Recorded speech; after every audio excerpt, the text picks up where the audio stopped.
The first ever regional congress on women empowerment in the tourism sector, with focus on Africa, brought together women from across the continent, including the First Lady of Zimbabwe, Auxilia Mnangagwa, who expressed optimism about how the platform will help empower women to take a lead role in the tourism industry. It enabled us to organize the women in the sector to better access to finance and capacity building to enable the economic empowerment of women in the tourism sector from the grassroots level. I'm happy to advise this gathering to taking advantage of the fact that tourism is a low-hanging fruit.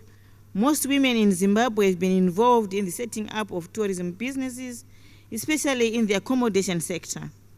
In Bulawayo, which is the second largest city in Zimbabwe, 80% of the lodges are owned by women.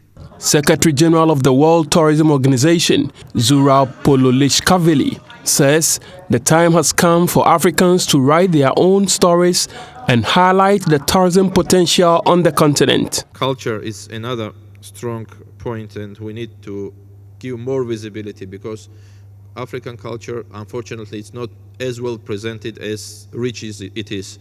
And we all need to invest and to support, to promote African culture all around the world. Vice President Dr. Mahamudu Bawumia called on other African countries to open their airspace.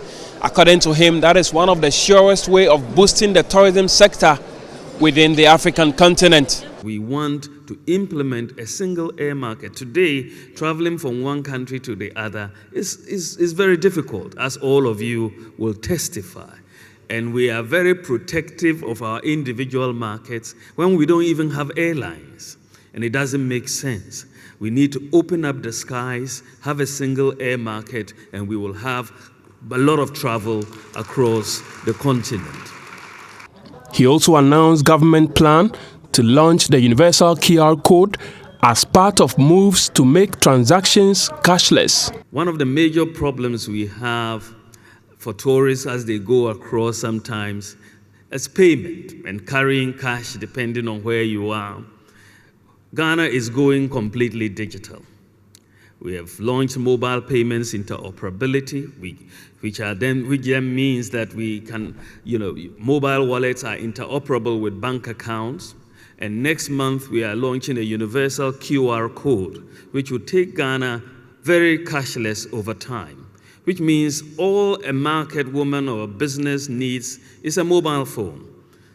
With that mobile phone, you no longer need a point of sale device. That mobile phone will take payments from anybody. So the tourists can easily spend without having to worry about changing money. They just have to go, and once they have a mobile phone, it doesn't have to be a smartphone. The Vice President also assured dwellers who live close to tourism sites that government is rolling out policies to build an inclusive economy and improve their livelihoods.